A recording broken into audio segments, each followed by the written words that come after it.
नमस्कार दोस्तों। दोस्तों एक स्टूडेंट का कमेंट आया था कि पावर क्वेरी में हम मल्टीप्लिकेशन जैसे प्लस माइनस इनटू डिवाइड कर सकते हैं कि नहीं। तो उसी के बेस के ऊपर आज हम एक डेटा लेकर आए हैं और आज हम मल्टीप्लिकेशन सीखेंगे पावर क्वेरी के अंदर।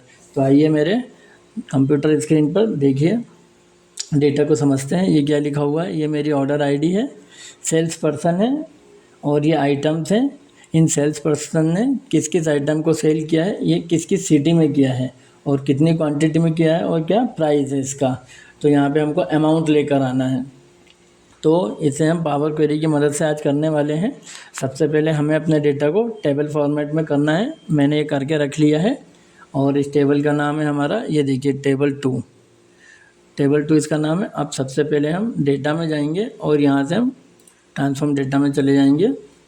ये जो हमारा डेटा है ये पावर क्वेरी एडिटर में यहाँ पे खुल चुका है, ये देख लीजिए। इसको मैं बड़ा करके दिखाता हूँ आपको। ये ऑर्डर आईडी है, सेल्स पर्सन है, आइटम्स है, ये सिटी है और यहाँ आके देखते हैं हम।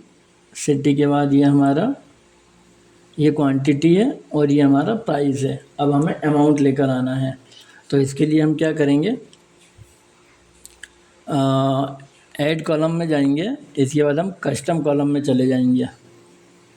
यहाँ से ये देखिए हमारा एक कस्टम कॉलम का ये खुल चुका है। अब यहाँ पे हम जो भी हमारे कॉलम को नया नाम देना चाहें दे सकते हैं। तो मैं यहाँ पे अमाउंट दे देता हूँ क्योंकि हमारा अमाउंट बनकर आएगा, तो अमाउंट हमने दे दिया। अब यहाँ हम क्या करेंगे, ये क्वांटिटी को लेंगे। ये क्वांटिटी पर क्लिक किया, इंसर्ट पर क्लिक किया।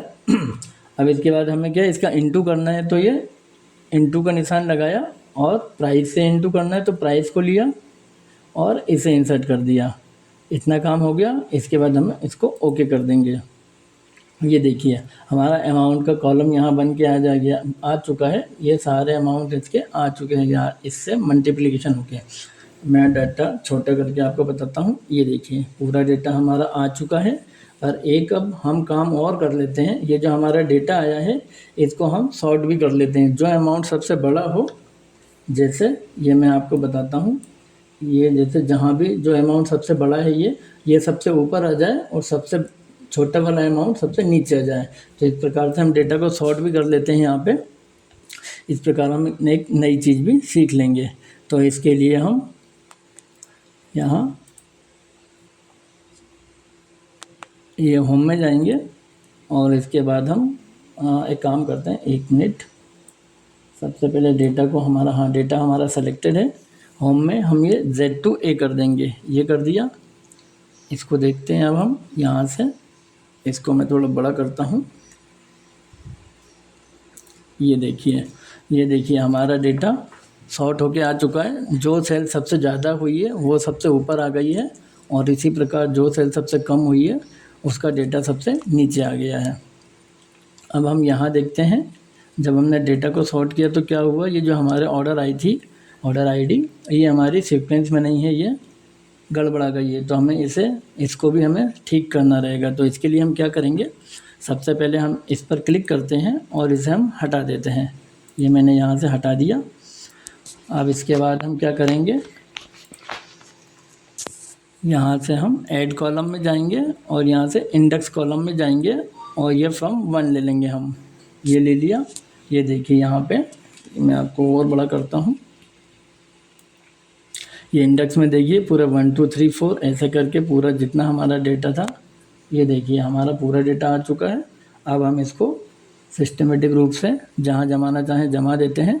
हमारा डेटा कहाँ पे आना चाहिए, सीरियल नंबर ये सेल्स पर्सन के पहले आना चाहिए।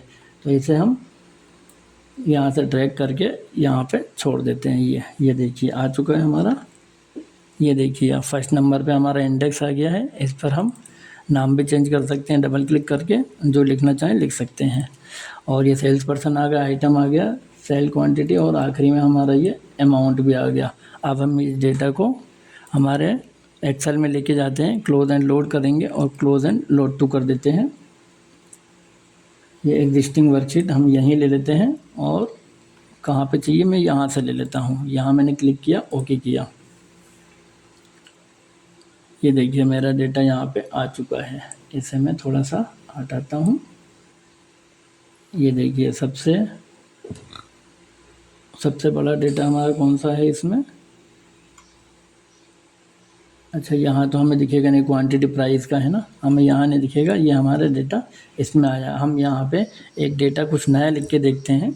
मैंने लिखा 31 और यहाँ मैं कुछ भी नाम दे देता हूँ, मान के चलो मैं अपना ही नाम लिख लेता हूँ। और यहाँ मैंने टेबल दे दी, यहाँ मैं कुछ भी लिख देता हूँ BPL, और यहाँ मैंने क्वांटिटी 2 और प्राइस में लिख देता हूँ 50। तो ये देखते हैं हम यहाँ इसमें आ रहा है कि नहीं। अब हम क्या करेंगे, यहाँ नीचे आएंगे, अभी तो हमारा नहीं दिख रहा है। इस टेबल पर हम राइट क्लिक करेंगे, रिफ्रेश में जाएंगे, तो ये देखिए हमारा 31 पे आ गया है, राजकुमार टेबल BPL 252। इस प्रकार से हम जो भी डेटा हमारा वहाँ पे चेंज होगा तो हमारा मेन सोर्स में डेटा अपने आप चेंज होता रहेगा। दोस्तों मिलते हैं नेक्स्ट वीडियो में, थैंक यू।